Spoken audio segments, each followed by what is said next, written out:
The stars outside the window looked peaceful, but Park Do-hyun knew better. He stood alone in his office on Earth's largest space station, watching cargo ships move slowly through the darkness. Each ship carried food, medicine, and hope to human colonies scattered across the galaxy. And each ship had to pay tribute to alien species who controlled the space lanes 200 years. That was how long humanity had been part of the Galactic Compact. 200 years of smiling when they wanted to scream. 200 years of nodding when they wanted to fight. 200 years of swallowing insults and pretending they didn't hurt. Do-hyun was tired of pretending. The door behind him opened and Captain Yoon Ji-woo walked in. She was still wearing her diplomatic uniform, but her face told him everything he needed to know. Another failed mission. Another door slammed in humanity's face. "Tell me," he said without turning around. Ji-woo stood beside him and looked out at the stars. The Marathi representative kept us waiting for 6 hours. When he finally agreed to meet, he spent the entire time eating his meal. He didn't offer us seats. He didn't offer us water. He just ate and listened to our request. And his answer? He laughed. Ji-woo's voice was flat. He called us the galaxy's patient fools. He said humanity should be grateful the Compact allows us to exist at all. Do-hyun closed his eyes. He had heard these words before. Different species, different representatives, but always the same message. Humanity was small. Humanity was weak. Humanity should know its place. What about the colony supplies? He asked, denied. They claim our shipping routes go through their territory now. Their territory? Those routes have been ours for 50 years. They changed the maps last week. The High Council approved it yesterday. Ji-woo finally looked at him. They didn't even tell us there was a vote. This was how it always worked. The powerful species made decisions, and humanity learned about them later. The Valorans controlled trade. The Drakathi controlled politics. The Marathi controlled military space. And humans controlled nothing. Do-hyun walked to his desk and sat down heavily. On the wall behind him hung a photograph of Earth taken from space. Blue and green and white and beautiful. Home to 12 billion people who had no idea how fragile their place in the galaxy really was. There's something else, Ji-woo said quietly. He looked up. New Bizan. The Marathi have placed a blockade around the planet.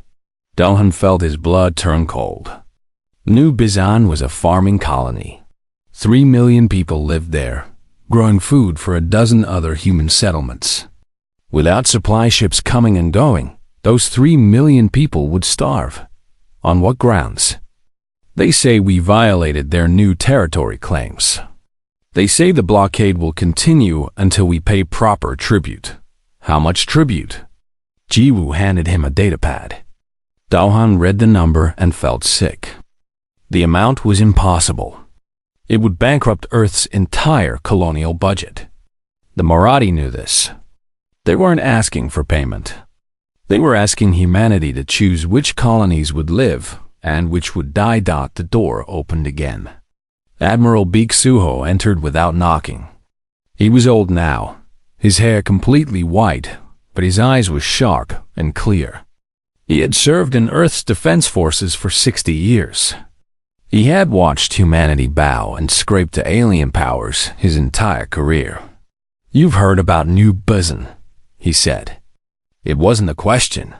Do-hyun nodded. This is different from before. Baek walked to the window and stood where Do-hyun had stood moments ago. They've always pushed us. They've always tested us. But they've never directly threatened a civilian population like this. What are you saying? I'm saying they're not testing our patience anymore. They're testing whether we have any limits at all. Silence filled the room. Outside, a Marathi warship drifted past the station. Its weapons were visible, pointed at nothing in particular. Just a reminder. Just a message. We can destroy you whenever we want. Ji-woo spoke first. What do we do? Beak turned to face them both. His expression was strange, sad and tired, but also something else, something that looked almost like hope. "I've been waiting for this moment for 30 years, he said, praying it would never come, but also preparing for it. He pulled out his own datapad and placed it on Do-hun's desk. On the screen was a single file name, Project Threshold. "What is this?" Do-hun asked. "Insurance." Beak sat down across from him. "After the Valon incident in 2289, when they destroyed our research station and we couldn't do anything about it, a group of us made a decision. We would never let humanity be helpless again." Ji-woo leaned forward. "What kind of insurance?" "Ships, weapons, training programs. Everything hidden from compact inspectors. Everything built in secret shipyards that don't exist on any map." Beak's voice was steady. "We've spent 50 years building a force that the galaxy doesn't know exists." Do-hun stared at him. "That's treason. The compact requires full military disclosure.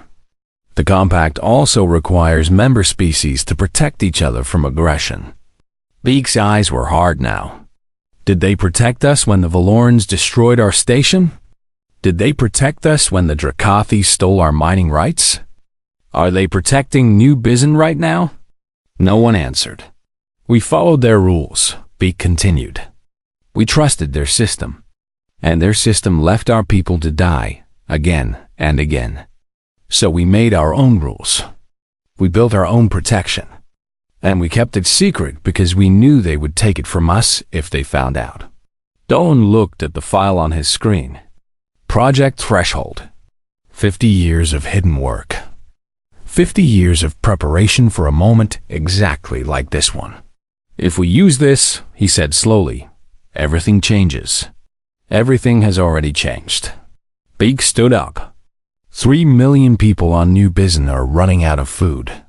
Children are going hungry right now while we sit here talking. The only question is whether we're going to do something about it." The room was quiet. The stars continued to shine outside. The Marathi warship drifted away into the darkness. Finally, Do-hun turned to Ji-woo. "Contact Representative Choi Yuna. Tell her we need an emergency council meeting tonight." "What are we going to tell them?" Do-hun looked at the photograph of Earth on his wall. "Blue and green and white and beautiful. Home. We're going to tell them that humanity's patience has finally reached its threshold." The hospital on New Bizin was running out of everything. Medicine, bandages. Hope. Dr. Kang Min-ho walked through the crowded hallways, stepping carefully around patients who had no beds. The blockade was now in its 3rd week, and the colony's reserves were almost gone. Food rationing had started on day 5. Now even the rations were running low. A small girl tugged at his coat. Her name was Somi, and she was 7 years old. Her ribs were starting to show through her skin. "Doctor, when are the ships coming back?" Min-ho knelt down to look at her. He wanted to lie. He wanted to tell her that help was on the way, that everything would be fine.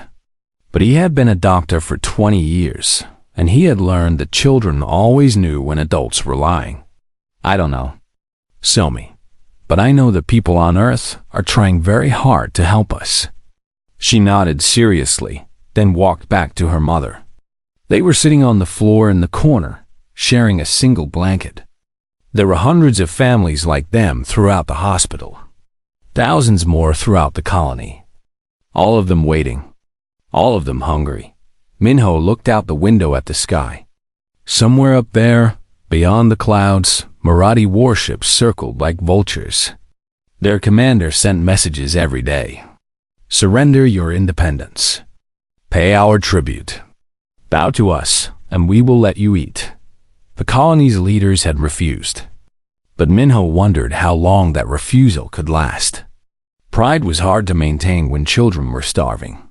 Far away, on the hidden station called Shadow Harbor, Captain Yoon Ji-woo walked through corridors that weren't supposed to exist.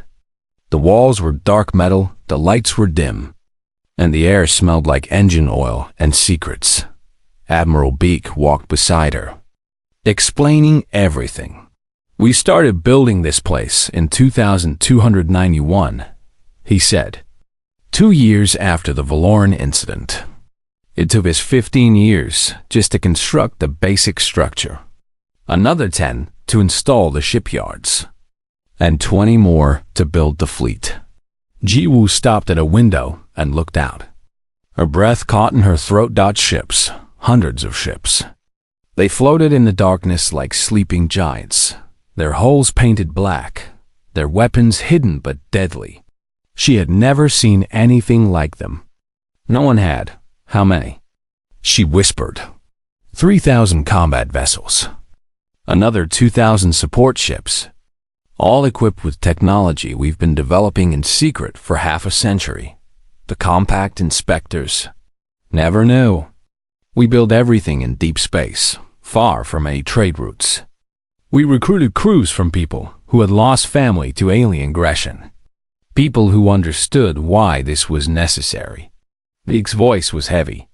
People who were tired of being patient. They continued walking.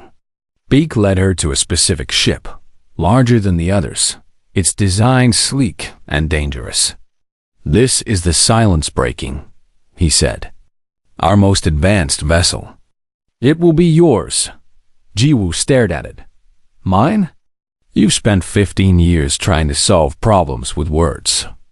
You've sat across from alien representatives who treated you like dirt. You've kept your temper when anyone else would have exploded." Beak put his hand on her shoulder. "You understand why we waited so long. You understand why we can't wait anymore." She turned to face him. "I'm a diplomat, Admiral, not a soldier. You're both. You just haven't had the chance to prove the second part yet." Inside the Silence Breaking, Jiwoo met her crew. Lieutenant Han Yoonji was young, barely 30, but her eyes were old. She had grown up on a frontier colony, watching Marathi ships take whatever they wanted.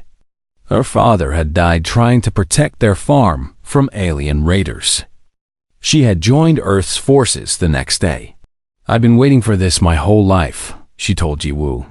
"My father always said that one day, humanity would stop running. I want to be there when it happens." Chief Engineer Moon Taeyang was older, his hands rough from decades of work. His family had been refugees 3 times.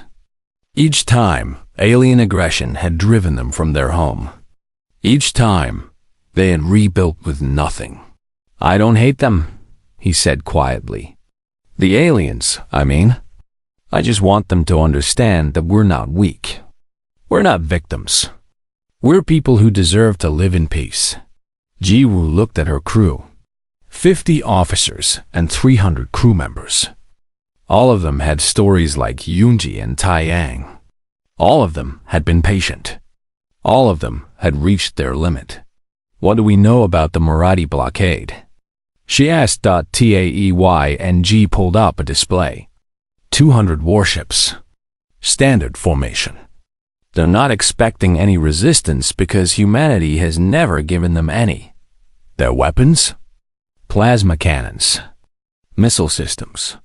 Shield generators. He paused. All inferior to what we have on this ship. Jiwoo studied the display. 200 enemy ships against 1 human vessel. The math seemed impossible, but she had read the reports on their new technology. She had seen the test results. She knew what the Silence Breaking could do. "How many people are starving on New Bizen right now?" she asked. 3 million, Yoonji answered. "But the children and elderly are suffering the most. Reports say dozens are dying every day." Jiwoo closed her eyes. She thought about Somi and her mother, sharing a blanket on a hospital floor. She thought about Dr. Kang, walking through crowded hallways with nothing to offer his patients. She thought about 3 million people looking up at the sky, wondering if anyone was coming to save them. "The galaxy has called us patient fools for 200 years, she said finally. "They've taken our kindness and used it against us. They've mistaken our mercy for weakness. She opened her eyes and looked at her crew. It's time to show them what humanity looks like when we stop being patient. On new business. Somi looked out the window one more time before going to sleep. The sky was dark and empty. Are they coming, Mama? She asked. Her mother held her close. Yes, baby. They're coming. She didn't know if it was true, but somewhere in the darkness of space, engines were starting to warm up. Weapons were being loaded, and a fleet that had waited 50 years for this moment was finally beginning to move. Humanity was coming, and the galaxy was about to learn what that meant. Commander Voltric of the Marathi Dominion was eating his third meal of the day when the alarm sounded. He wiped his mouth slowly, annoyed by the interruption. His officers rushed around him in panic, but Voltric remained calm. Nothing in the galaxy scared him. Certainly not humans. What is it? He asked. Ships, Commander. Emerging from fold space. Human signatures. Voltric laughed. A deep, rumbling sound that echoed through his bridge. How many? 30 vessels, Commander. 30? He laughed again. I have 200 ships in this blockade. The humans send 30? He walked to the main viewing screen, still chuckling. The human ships were visible now, small points of light against the darkness of space. They looked different from normal human vessels. Darker, sleeker. But Voltric didn't care about appearances. Math was math. 30 against 200 was suicide. Open a channel, he ordered. I want to speak to their commander. Captain Yoon Ji-woo's face appeared on his screen. She was calm. Too calm, Voltric thought. A woman about to die should look more afraid. Human commander, Voltric said. You have entered Marathi territory. Your ships are outnumbered nearly 7 to 1. I will give you one chance to surrender. If you refuse, I will destroy every vessel in your fleet and use your wreckage as a warning to your species. Ji-woo said nothing for a long moment. Then she smiled. Commander Voltric, she said. For 200 years, humanity has listened to threats like yours. We've nodded. We've retreated. We've let you believe that we were afraid. She leaned forward. We were never afraid. We were waiting. Waiting for what? For you to go too far. Her smile faded. 3 million people are starving on that planet because of your blockade. Children are dying. And you sit here eating your meals and laughing about it. Your people should have paid the tribute. The tribute was impossible, and you knew it. This was never about payment. This was about proving that you could hurt us whenever you wanted. Ji-woo's voice was hard now. Cold. So here is our answer. Move your blockade, or we will move it for you. Voltric stared at her. No human had ever spoken to him this way. No human had ever dared. He felt his rage building like fire in his chest. You arrogant little creature, he snarled. I am going to enjoy watching you die. You can try. The channel closed. Voltric turned to his weapons officer. Destroy them. All of them.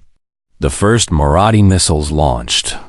Hundreds of weapons streaking through space toward the tiny human fleet. Voltric watched with satisfaction. In a few seconds, those ships would be nothing but dust and debris. The missiles reached the human vessel's dot and stopped. Voltric blinked. The missiles were frozen in space, held by invisible forces he couldn't understand. Then, slowly, they turned around. They turned back toward his own fleet. What? He whispered. The human ships opened fire. On the bridge of the silence breaking. Lieutenant Han Yoonji moved her hands across the controls with perfect precision. The gravity pulse weapons were performing exactly as designed, capturing enemy missiles and throwing them back at their source. The directed energy beams cut through Marathi shields like they were made of paper. 15 enemy ships down, she reported. 20, 25.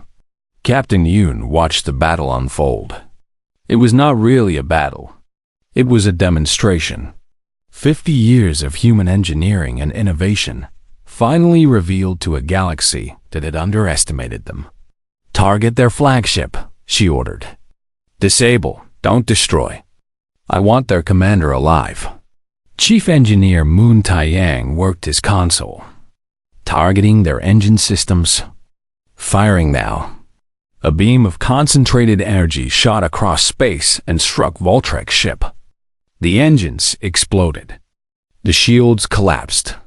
The massive vessel began to drift, dead and helpless. On the Marathi flagship, Voltrek watched his fleet die. His weapons were useless against the human ships. His shields meant nothing. His numerical advantage had become meaningless.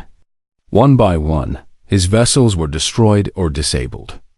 The humans moved through his formation like ghosts, untouchable and deadly. "This is impossible," he whispered. "This is impossible." But it was happening. In 4 hours, it was over. The Marathi blockade was broken. 162 vessels destroyed. 38 more disabled and drifting. Voltrek's flagship was captured, its commander taken prisoner. On New Bizen, Dr. Kang Minho heard the news from a nurse who came running into the hospital, crying with joy. "They're gone. The Marathi ships are gone. Earth, send help." Minho walked outside and looked up at the sky. For the first time in 3 weeks, there were no enemy ships visible. Only stars. Only freedom. He sat down on the hospital steps and put his head in his hands. He was too tired to celebrate, too exhausted to cheer. But he allowed himself to feel something he hadn't felt in weeks. Hope. Across the galaxy, the news spread like wildfire. Every species heard about what had happened at New Bizen. The Vallarans recalled their ambassadors to Earth, suddenly nervous. The Drakathi demanded emergency meetings of the High Council. And the Marathi Dominion, the most powerful military force in their sector, sent messages asking what humanity intended to do next. Admiral Beek's response was broadcast on every frequency, in every language. For 200 years, humanity asked for nothing but fairness. We were patient because we believed patience was strength. We were kind because we believed kindness was wisdom. You mistook our patience for weakness. You mistook our kindness for fear. You were wrong. He paused, letting the words sink in. We do not want war. We have never wanted war. But we will no longer allow our people to starve while you debate whether they deserve to eat. We will no longer watch our colonies suffer while you laugh at our requests for help. The galaxy taught us that kindness would be punished. So we learned to be kind in some ways and strong in others. On the silence breaking, Jiwoo listened to the Admiral's broadcast. Beside her, Yoonji and Taiyang stood in silence. They had done something that no human force had ever done. They had fought back. And they had won. What happens now? Taiyang asked. Jiwoo looked out at the stars. New Bizen was visible below, blue and green and alive. Now, she said, the galaxy learns who we really are. In the hospital on New Bizen, little Somi tugged at Dr. Kang's coat. Doctor, did the ships come? Minho smiled for the first time in weeks. Yes, Somi, the ships came. Are we safe now? He looked up at the sky, where human vessels were arriving with food and medicine and hope. Yes, he said. We're finally safe. The High Council chamber was the most important room in the galaxy. It floated at the center of a massive space station, surrounded by stars and guarded by ships from a dozen species. For 200 years, humanity had never been allowed inside. Today, that changed. Ambassador Park Dawn walked through the great doors with his head held high. Captain Yoonji Woo walked on his left. Representative Choi Yuno walked on his right. Behind them came Admiral Beek Suho and a dozen other human officials. The chamber was full. Every species in the compact had sent representatives. They sat in curved rows that rose up toward the ceiling, looking down at the humans with expressions that ranged from fear to anger to confusion. The Valoran high speaker stood at the center of the room. It was a tall creature made of flowing silver ribbons that moved constantly. Its voice echoed through the chamber like wind through a canyon. The human delegation will approach. Dalhan walked forward until he stood in the exact center of the room. He could feel thousands of alien eyes watching him. Some of these species had mocked humanity for centuries. Some had stolen from them. Some had killed them. Today, all of them were afraid. "We are here," Dalhan said, "to discuss the future relationship between humanity and the Galactic Compact." The Valoran high speaker made a sound that might have been a laugh. "You are here because you have broken our laws. You hid military forces from Compact inspectors. You attacked a member species without council approval. You have committed acts of war. We defended ourselves," Yuna said. "Your laws require member species to protect each other from aggression. The Moradi blockaded our colony and starved our people. We asked for help. The council did nothing. The Moradi had legitimate territorial claims. The Moradi changed the maps a week before the blockade. They set up restrictions they knew we couldn't meet. They wanted us to fail." Yuna's voice was sharp. "And this council let them do it. Just like you let the Valorans destroy our research station. Just like you let the Drakathi steal our mining rights.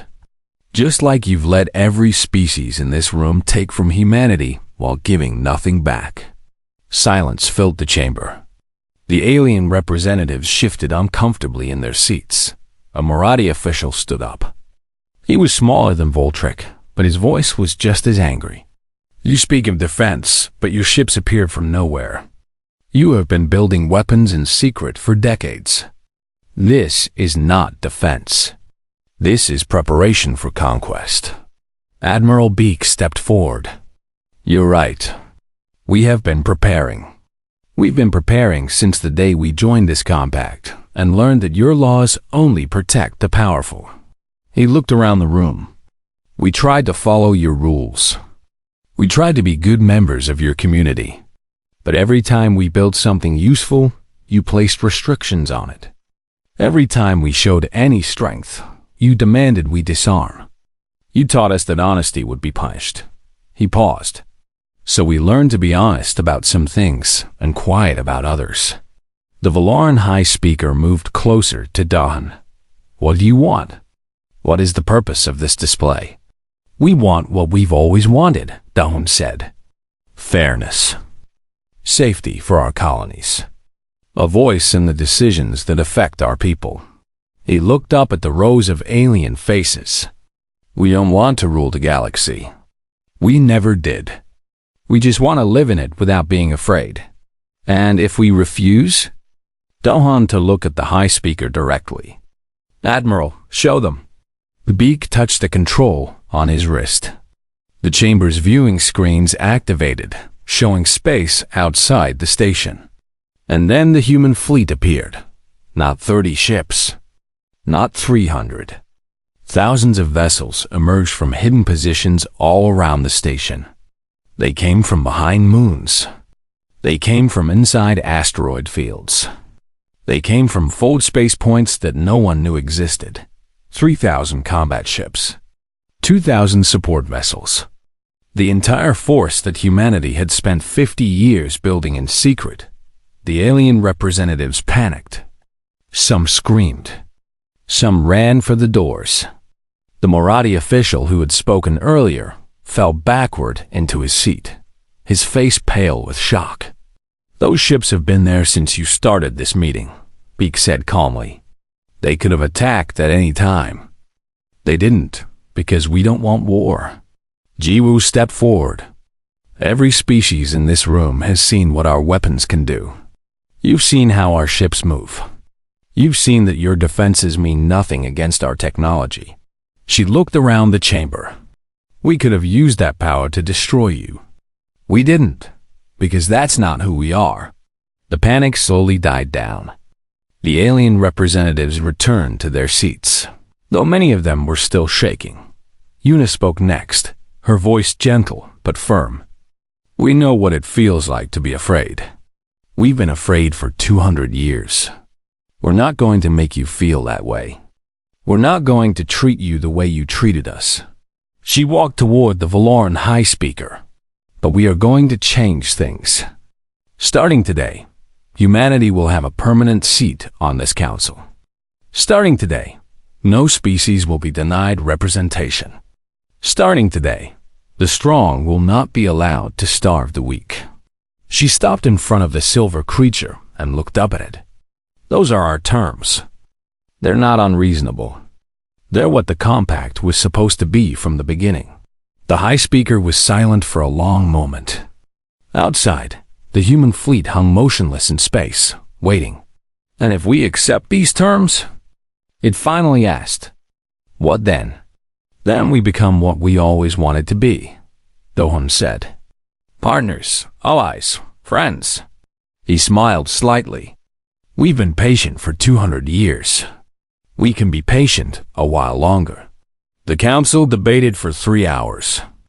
The Moratti objected to everything. The Valarans worried about their trade advantages. The Drakathi complained about their political power, but in the end, they all agreed. They had no choice. The human fleet outside reminded them what happened when they pushed too hard. When the vote was finished, humanity had its seat on the High Council. The Moratti were ordered to pay reparations to New Bizin, and the laws that had been used to oppress humanity for 2 centuries were changed. Forever outside the council chamber, Jiwoo found a quiet corner and looked out at the stars. Taiyang found her there. "Feels strange, doesn't it?" he said, "being the ones with power for once." Jiwoo nodded. "I keep waiting for someone to take it away. They can't. Not anymore." She looked at the human fleet, still visible outside. "I hope we use it well. I hope we don't become like them." Taiyang put his hand on her shoulder. "We won't. That's the whole point. We're supposed to be better." Jiwoo smiled. "Then let's make sure we are." On New Bizin, Dr. Kang Minho received word that reparation funds were coming. Enough to build a new hospital. Enough to feed every colony that had been neglected for decades. Enough to finally give humanity's people the future they deserved. He looked at little Somi, who was eating her first full meal in weeks. "Is everything going to be different now?" She asked. My NHO thought about the council. The fleet. The changes that were coming. "Yes," he said. "I think it finally is." 1 year had passed since the breaking of the New Bizin blockade, and the galaxy looked like a different place. Captain Yunjiwoo stood in front of a classroom at Earth Space Academy. Her students looked up at her with wide eyes. Half of them were human. The other half were aliens, young members of species that had never studied alongside humans before. The war, or almost war, had changed many things. "You all want to know about New Bizin," she said. "Everyone does. They want to hear about the battle. They want to know what it felt like to destroy those Moratti ships." She paused and looked out the window at the stars. "But that's the wrong question. The battle wasn't the important part. What matters is what came before and what came after." A young Valoran student raised a tentacle. "What came before, Captain?" Jiwoo turned back to face the class. 200 years of patience. 200 years of being mocked and ignored and pushed around. 200 years of choosing peace when we could have chosen war. She smiled slightly. "That's what made us different from the species that hurt us. We didn't fight because we were angry. We fought because we had no other choice." "And what came after?" a human student asked. "That's the real test," Jiwoo said. "When you finally have power, what do you do with it? Do you use it to hurt the people who hurt you? Do you become the thing you fought against?" She shook her head. "We decided that we wouldn't. We decided that humanity would be better than that." After class, she walked through the academy grounds alone. The buildings were old, some of them dating back to before first contact. But new structures were rising around them. Alien architecture mixing with human design. A symbol of the changes that were happening everywhere. Far across the galaxy, Admiral Beak Suho passed away peacefully in his sleep at the age of 92. He had lived long enough to see everything he had worked for become real. The Hidden Fleet, the battle at New Bizon, the seat on the High Council. Humanity's transformation from galactic afterthought to respected power. His funeral was attended by thousands. Humans and aliens stood together in the same crowd, mourning a man most of them had never met, but all of them knew about. Representative Choi Yuna gave the main speech. She stood on a platform overlooking the crowd, the stars visible through the glass ceiling above. Admiral Beak spent his entire life preparing for something he hoped would never happen, she said. He built ships he never wanted to use. He trained soldiers he never wanted to send into battle.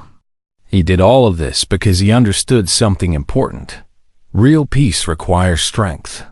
She looked down at the flag-covered casket, but he also understood something else. Strength without kindness is just another form of cruelty. The Admiral didn't build our fleet so we could conquer the galaxy. He built it so we could finally stop being afraid. So our children could grow up free. So humanity could take its rightful place among the stars. Her voice grew softer. He once told me that patience isn't the same as weakness. Patience is choosing to wait when you have the power to act. It's the hardest kind of strength there is. She smiled through her tears. He was the most patient man I ever knew. And the strongest. On New Bizon, Dr. Kam Minho stood outside the new hospital wing funded by Valoran reparations. The building was beautiful.